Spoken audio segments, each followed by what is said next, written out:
నవత టీవీకి స్వాగతం.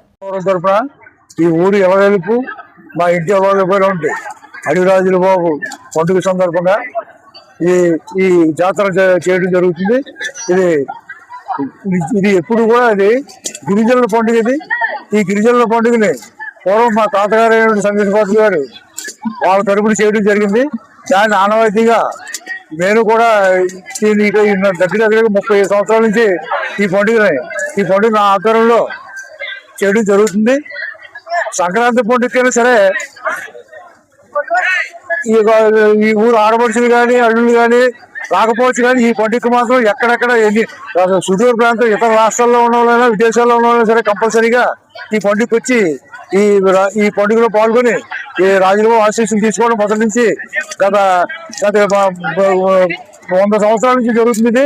నాకు ఇప్పుడు 60 సంవత్సరాలు. నాకు తెలిసిన దగ్గర నుంచి కూడా ఈ పండుగ ఎంతో ఘనంగా చేయడం జరుగుతుంది.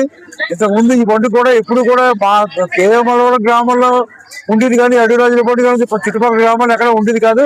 తర్వాత దీన్ని ఆదర్శంగా తీసుకొని ప్రతి గ్రామంలో కూడా ఈ పండుగ చేయడం జరుగుతుంది.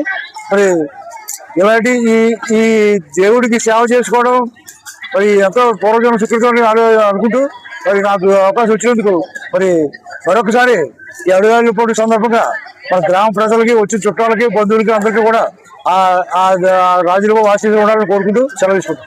కేఎన్ నల్లవరం కోటనందరి మండలం శ్రీ అడివిరాజుల పండుగ సందర్భంగా ఇది సుమారు ఇంచుమించులో 100 సంవత్సరాలు బట్టి ఇలా కొనసాగుతుంది. ఇది మున్సిపల్ ఆయంలో ఫస్ట్ జరిగేది. తర్వాత అచ్చారెడ్డి గారు చేసేవారు. తర్వాత ఆ వారసకంగా గాలి రాజబాబు గారు దాన్ని అలా కొనసాగిస్తున్నారు. ఇంచుమించులో 100 సంవత్సరాలు బట్టి ఇలాగే ఆవిడ నుంచే కొనసాగుతుంది. ఇలాగా ఎన్నో సంవత్సరాలు బట్టి కొనసాగుతున్న దీన్ని ఎడమర్చి దీన్ని ఏదో విధంగా మార్చి వాళ్ళ గ్రూపులుగా మార్చి చేద్దామని చెప్పేసి చేశారు. అది ఎన్నటికీ అలాగా జరిగేది కాదు. అది దాని ఆనవాయితీ కాదు, దానికి గుణపాఠ కూడా అనుభవిస్తున్నారు. ఈ రాయలబాబు పండుగ సందర్భంగా రాయలబాబు గారే చూసుకుంటారు. అది ఇలా చూసుకుంటారని చెప్పేసి అని ఈ సభంగా నేను తెలియజేస్తాను. సంబరాలు ఈ గ్రామంలో ఎప్పుడు కూడా కొనసాగుతూ ఉంటాయి. సాయంత్రం 9 గంటల నుంచి సంస్కృత కార్యక్రమాలు జరుగుతుంటాయండి. అదే ఆనవాయితీగా ఇప్పుడు ఎలా జరుగుతుంటాయి. అందరికీ శుభాకాంక్షలు తెలియపరుస్తున్నారు.